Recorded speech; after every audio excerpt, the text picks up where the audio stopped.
Hey, what's up, gardening friends? Jeff, your Tropical Plant Party. How's everybody doing? Hope you're good. I'm great. Today I want to talk to y'all about the Easter cactus. Easter cactus are one of the holiday cactus. The three different types. We have your Thanksgiving, your Christmas, and your Easter. There are other types of cactus within the Schlumbergera and the rhipsalidopsis family. Those are your three main types. Now these guys right here, like I said, these are the Easter cactus. They're called Easter cactus because they bloom around Easter time, which is like early spring. Then the Latin name on this, which I will butcher, you don't need to correct my Latin. I'll type it out. I'm terrible with it.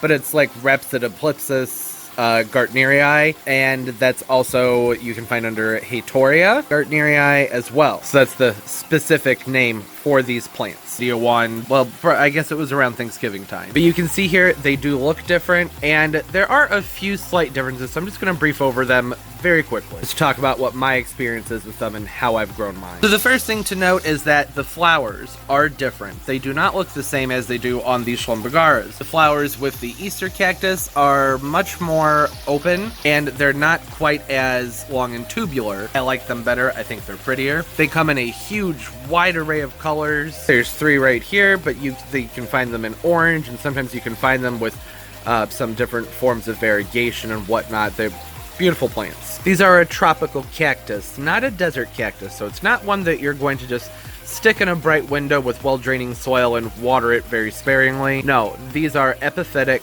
tropical cactus, so in the wild they grow up in the trees and different rocks and nooks and crannies, and there's a canopy above them, so the light that comes through is going to be filtered. So these do not want direct blazing sun. It's not what they're programmed to handle or to need. Generally anywhere from 4 to 6 hours a day is pretty good. Mine get, I'd say, about 5 hours of morning sun, and then it's filtered throughout the rest of the day. Now that's outdoors. Indoors, they get a lot more sun. They get bright, intense light, and that's because, well, even shady locations outside are sunnier than a sunny location inside. Does that make any sense? They're not the heaviest of feeders, just like any other cactus, but I do make sure when they're not in bloom to go ahead and fertilize them about once a month with a slow-release fertilizer. Sometimes I'll use Osmocote, or I will use a tomato fertilizer, which works really well because they are very high in calcium, which is great for their root growth and the stability of their plant structure. And another notable significant difference I would say that exists between these Easter cactus and the Thanksgiving cactus is that they do take longer to bloom, for me anyways. So mine usually start to set their buds out probably around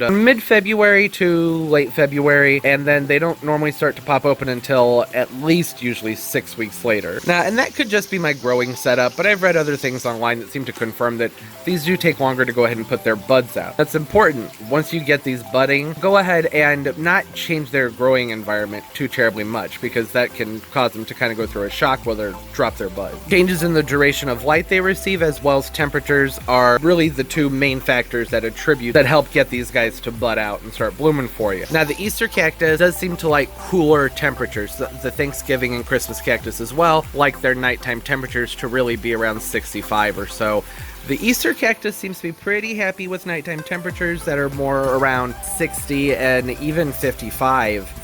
That seems to be when they start budding out for me. It's really the coldest part of winter when I have them near the windows that's when they seem to respond the most. I do have to water them more than I would a desert cactus because, like I said, these are tropical. I still never want them to be drenched. I just go ahead when they're budding and blooming. I am much more careful about watering them. You never want soil to sit around the base of these plants. You want to make sure that it drains out very, very, very quickly, but they're going to need to be watered more frequently. So a desert cactus, you could water it, wait a few weeks to water it again. These guys, I water them and then I let them start to dry out for a few days and then I water them again. Much more like your typical houseplant, really. It's one of the things I really love about the Easter cactus so much is the time of year that it blooms and the different shape of the flowers. And if you live someplace where you can keep these outdoors when they're blooming, that is fantastic because hummingbirds absolutely love these flowers. Cactus flowers in general really seem to draw the pollinators in, which I think is pretty cool. But that doesn't mean if it starts to bloom for you, you should move it outside. Whatever you're doing for it when it's starting to bud for you, keep on doing that. Changing things up too much and shock them and cause them to